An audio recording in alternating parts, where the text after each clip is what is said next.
अस्सलाम वालेकुम and welcome to my YouTube channel. Guys, आज हम बात करेंगे update commands. Update database management system में किस तरह से यूज करते हैं। देखिए, अपडेट कमांड जो है आपकी डेटाबेस मैनेजमेंट सिस्टम में डेटा को मॉडिफाई करने के लिए यूज होती है। मतलब कि अगर आपको किसी भी डेटा को बीच में से रिकॉर्ड्स में से अपडेट करना है तो आप क्या यूज करेंगे, आप अपडेट की कमांड को यूज करेंगे।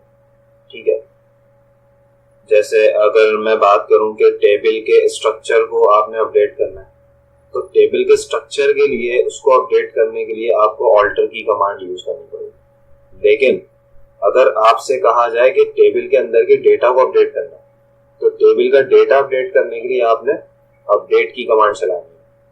डीडीएल कमांड्स और डीएमएल कमांड्स में आपको डिफरेंस करना आना चाहिए कि अगर आपसे बात की जा रही है कि टेबल के स्ट्रक्चर में, मतलब स्ट्रक्चर से मुतालिक आपका हो सकता है कि टेबल में एक कॉलम को ऐड कर दो, टेबल से कॉलम को डिलीट कर दो, टेबल के कॉलम को रीनेम कर दो या टेबल को रीनेम कर दें। तो इस तरह की तमाम कमांड्स में, इस तरह की तमाम प्रॉब्लम्स में आपको क्या करना पड़ेगा, आपको जो है ऑल्टर की कमांड चलानी पड़ेगी।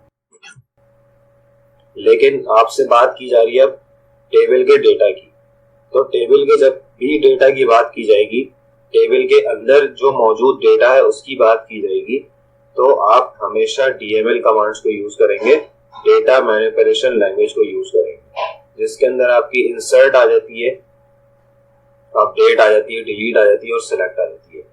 सेलेक्ट क्या करता है? सेलेक्ट का काम होता है कि डेटा को फैच करके लेके आना, मतलब कि टेबल के अंदर जो डेटा मौजूद है उसको फैच करके लेके आना। लास्ट टाइम हमने ये वीडियो में डिस्कस किया था कि सेलेक्ट की कमांड किस तरीके से डेटा को फैच करने में मदद करती है। तो उस वीडियो को देख लिएगा अगर आपको कोई प्रॉब्लम होगी सेलेक्ट में।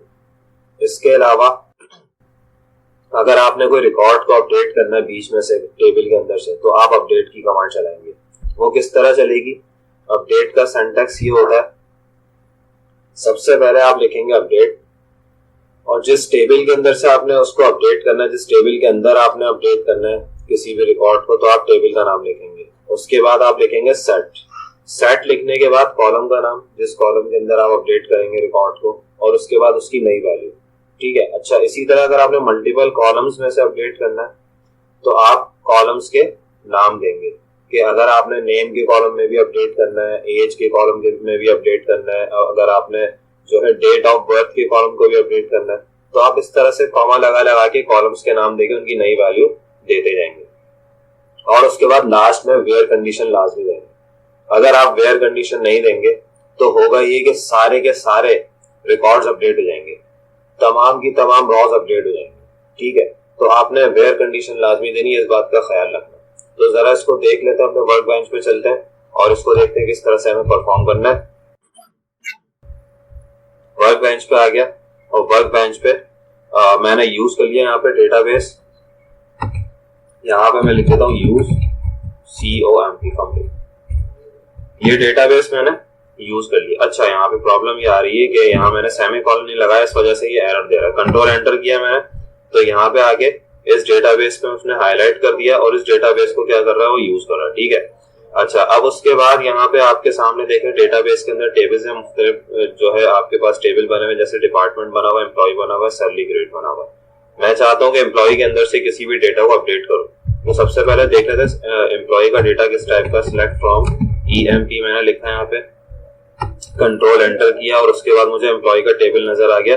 एम्प्लॉय के टेबल के अंदर मेरे पास एम्प्लॉय का नेम, नंबर है, नेम है, इसके अलावा जॉब है, मैनेजर और हायर डेट है, सैलरी है, कमीशन है, इसके अलावा डिपार्टमेंट है। ठीक है, ये सारे मेरे पास इसके अंदर रिकॉर्ड्स हैं। अब मुझे क्या करना है, मुझे यहाँ पे अपडेट करना है। फॉर एग्जांपल मुझे इस एलन का नाम को अपडेट करके और यहाँ पे अली करना है। ठीक है, तो इस रिकॉर्ड को अपडेट करने के लिए इसकी मुझे यहाँ पे नेम भी अपडेट करना है और इसकी प्रमोशन हो चुकी है, तो ये क्या बन चुका है, ये बन चुका है मैनेजर। तो यहाँ पे मैं मैनेजर लिख दूंगा। इसके अलावा जो है मुझे इसकी हायर डेट भी अपडेट करनी है। अच्छा, हायर डेट तो अपडेट नहीं होगी, ये हम इसको ऐसे ही रहने देते हैं, सैलरी अपडेट हो जाएगी। तो हमें इसके 3 रिकॉर्ड्स को अपडेट करना है। सबसे पहले हम इसका नेम अपडेट करते हैं, उसके बाद ये और ये, हम तीनों को एक साथ अपडेट कर देते हैं। तो यहाँ पे आगे मैं अपडेट की कमांड चलाऊंगा, अपडेट लिखूंगा, अपडेट कॉलम का नाम, कॉलम क्या है मेरे पास, कॉलम है EMP update EMP where, sorry update EMP, और उसके बाद मुझे क्या लिखना है, मुझे यहाँ पे अपडेट की स्पेलिंग मैंने गलत लिख दी, जब वो मुझे एरर दे रहा है। अपडेट मैंने लिखा है यहाँ पे टेबल EMP सेट, सेट क्या करना है मुझे सेट करना है किसको, मुझे सेट करना है ई नेम को। तो मैं यहाँ पे लिखूंगा ई नेम, और ई नेम इक्वल्स टू उसकी नई वैल्यू लिखूंगा, उसकी वैल्यू क्या होगी, उसकी वैल्यू होगी एरन की जगह मुझे करना था अली, मैंने यहाँ पे कर दिया अली। अच्छा एक चीज यहाँ पे मैंने गलत कर दी, अपडेट टेबल मेरे पास नहीं आएगा, अपडेट EMP आएगा, और अली मैंने कर दिया। और उसके बाद मुझे इसके साथ साथ क्या अपडेट करना था, मुझे इसके साथ साथ इसकी जॉब को अपडेट करना था। तो मैं यहाँ पे आगे लिखूंगा job equals to double quotes के अंदर मैंने यहाँ पे लिखा जॉब क्या थी इसकी, ये बन गया मैनेजर, इसको मैंने मैनेजर कर दिया, और यहाँ पे कॉमा लगा के फिर मैंने हायर डेट लिखी।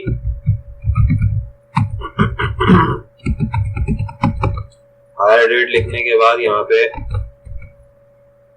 हायर डेट की हम देख लेते हैं, हमारे पास डेटा टाइप डेट ही होगी, हायर डेट की हमारे पास डेटा टाइप डेट है, तो हम डेट को डबल कोट्स में भी लिख सकते हैं, कोई मसला नहीं है, और हम विदाउट कोट्स भी लिख सकते हैं। तो हम डबल कोट्स में लिख देते हैं इसकी hire date, sorry hire date नहीं, मुझे सैलरी अपडेट करनी थी, अच्छा मैं भूल गया था, तो कोई मसला नहीं है, मैं इसकी सैलरी को अपडेट कर देता हूँ।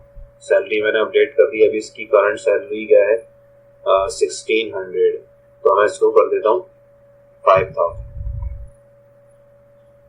ठीक है, तो 5000 ये मेरे पास क्या हो गई, ये मेरे पास अपडेट की कमांड चल रही, कंट्रोल एंटर किया। अच्छा देखें गाइस प्रॉब्लम मेरे पास क्या आ रही है, मेरी अभी मेरा रिकॉर्ड जो है अपडेट नहीं हुआ, और बहुत अच्छी बात है कि आपके सामने ये प्रॉब्लम आ गई है, ताकि मैं आपको बता दूं कि ये प्रॉब्लम हम किस तरीके से जाएगी। वो कह रहा है कि you are using safe update mode, मतलब कि आप सेफ अपडेट मोड को यूज करो।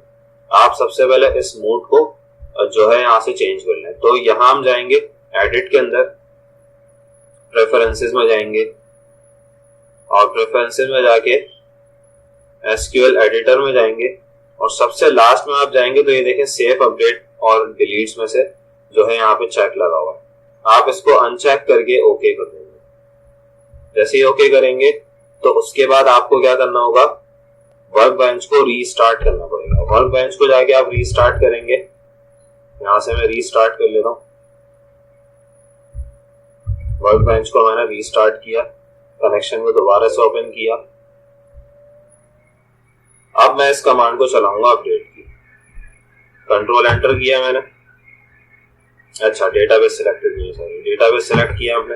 अब उसके बाद हम ये वाली कमांड चलाएंगे, तो अब देखें अपडेट की कमांड मेरी चल चुकी है। उसके बाद जैसे ही मैं एम्प्लॉय का डेटा प्रिंट करूंगा तो मेरे पास, अच्छा जी मेरे पास एक प्रॉब्लम आ गई है। क्या प्रॉब्लम आ गई है कि हर एक डेटा जो है मेरा क्या हो चुका है, यहाँ पे अपडेट हो चुका है, क्योंकि मैंने वेयर की कंडीशन को यूज नहीं किया, ठीक है। तो ये प्रॉब्लम भी आप देख लें, अगर आप वेयर की कंडीशन यूज नहीं करेंगे तो यहाँ पे प्रॉब्लम आएगी। आपने क्या करना पड़ेगा, आपने वेयर की कंडीशन लगानी पड़ेगी। तो वेयर की कंडीशन के लिए हम क्या करेंगे, वेयर लिखेंगे, और उसके बाद हम इसको बताएंगे कि कौन सी आईडी थी जिसमें हमें अपडेट करना था। तो सबसे पहले मैं एक काम करता हूँ, कि जो मैंने अपडेट किया इसको वापस से अपनी जगह पे ले आता हूँ। जो काम मैंने किया पहले का मेरा जो काम था, उसके लिए मैं चलाऊंगा रोल बैक। रोल बैक मैंने चलाया, कंट्रोल एंटर किया, उसके बाद दोबारा से देखें हमारा वो वाला डेटा वापस आ गया। ये ट्रांजैक्शन कमांड कहलाती है, इसके लिए मैं आपके पास जो है एक वीडियो लेके आऊंगा और उसमें पूरा का पूरा इसको समझाऊंगा कि किस तरह से ये काम होता है, ठीक है। तो अभी आपको टेंशन लेने की जरूरत नहीं है, अभी आप रोल बैक चला के और देख सकते हैं, तो कोई मसला नहीं है। अब यहाँ पे आगे हम वेयर की कंडीशन यूज करते हैं। हमारे पास वेयर आईडी क्या है, EMP number, sorry EMP number क्या है हमारे पास, EMP नंबर है इसका 7499। तो हमने यहाँ पे लिख दिया 7499, ये हमारे पास एम्प्लॉय नंबर है। इस वाले एम्प्लॉय नंबर का हमें क्या करना है, डेटा को चेंज करना है, अपडेट करना है। कंट्रोल एंटर, कमांड चल गई, एम्प्लॉय का डेटा दोबारा से प्रिंट करते हैं। तो ये देखें अली यहाँ पे नाम लिखा हुआ आ रहा है, मैनेजर लिखा हुआ आ रहा है, इसके अलावा यहाँ पे सैलरीज की चेंज होती है। ठीक है, तो ये काम हमारा होता है किससे, अपडेट से। अच्छा, अब इसके अलावा अगर हमें क्या करना है, हमें अपडेट के बाद कोई डेटा हमें क्या करना है, डिलीट करना। ठीक है, तो डिलीट की कमांड चलाने के लिए अपडेट के साथ साथ हम अगर डिलीट करना चाहें किसी डेटा को, या इसका वैसे अपडेट से कोई ताल्लुक नहीं है, हम सेलेक्ट की कमांड, अपडेट की कमांड, डिलीट की कमांड और इंसर्ट की कमांड, इन सबको डीएमएल कमांड्स कहते हैं। और इन सबको जो है हम एक साथ जब हम पढ़ते हैं तो हम कहते हैं CRUD ऑपरेशंस। जो हमारे डेटाबेस मैनेजमेंट सिस्टम में जो नाम यूज होता है इनके लिए वो होता है CRUD ऑपरेशंस। CRUD ऑपरेशंस क्या कहलाते हैं? CRUD ऑपरेशंस होते हैं आपके पास क्रिएट, रीड, अपडेट और डिलीट। ठीक है, तो इन सब पे आपका डेटाबेस जो है डिपेंड कर रहा होता है। ज्यादातर यही काम हमारे पास हो रहे होते हैं अगर हम वेबसाइट पे काम कर रहे होते हैं। तो हम देख लेते हैं कि डिलीट की कमांड हमारे पास किस तरह से यूज होती है। डिलीट कमांड जो है हमारे पास रिकॉर्ड्स को डिलीट करने के लिए यूज होती है। जैसे कि अगर आप तमाम रिकॉर्ड्स को डिलीट करें या किसी स्पेसिफिक रिकॉर्ड्स को डिलीट करना चाहें तो आप उसके लिए डिलीट की कमांड चला सकते हैं। तो डिलीट की कमांड क्या होती है? सिंपल आपने डिलीट लिखना है, फ्रॉम करके टेबल का नाम देना है और वेयर की कंडीशन के साथ आपने वहां पे बता देना कि कौन से रिकॉर्ड को आपने डिलीट करना है। ठीक है, तो यहाँ पे जाके हम एक काम करते हैं, हम SQL वर्कबेंच पे जाके और फॉर एग्जांपल हम यहाँ से डिलीट करना चाह रहे हैं किसका डेटा, हम स्मिथ का ही डेटा डिलीट कर देते हैं। हम चाहते हैं कि स्मिथ का जो डेटा है ना, ये तमाम का तमाम डेटा डिलीट हो जाए। स्मिथ यहाँ से कंपनी छोड़ के जा चुका है तो स्मिथ का डेटा हम डिलीट करना चाह रहे हैं, तो हम लिखेंगे डिलीट फ्रॉम, कहां से, टेबल का नाम देंगे एम्प्लॉय और अब कंडीशन देंगे वेयर एम्प्लॉय आईडी या employee number EMP number equals to 7369। ये मैंने लिख दिया इसकी आईडी। कंट्रोल एंटर करूंगा तो ये देखें मेरी कमांड सक्सेसफुली रन हो चुकी है। और उसके बाद मैंने यहाँ पे आके कंट्रोल एंटर किया तो देखें स्मिथ का डेटा मेरे पास से क्या हो चुका है, डिलीट हो चुका है। ठीक है, तो इस तरह से आप क्या कर सकते हैं, आप किसी भी रिकॉर्ड को डिलीट कर सकते हैं इजीली।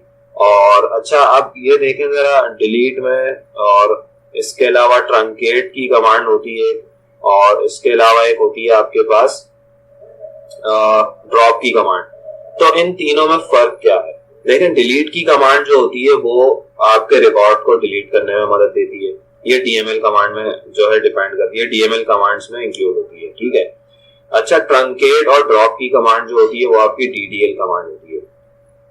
ट्रंकेट की कमांड क्या करेगी? ट्रंकेट की कमांड सिंपल आपके ये पूरे के पूरे डेटा को डिलीट कर देगी, लेकिन टेबल का स्ट्रक्चर जो है ऐसे ही रहेगा। E name, employ number, employ name, job, manager, ये सब लिखा हुआ रहेगा। सिर्फ और सिर्फ अंदर का तमाम डेटा डिलीट हो जाएगा।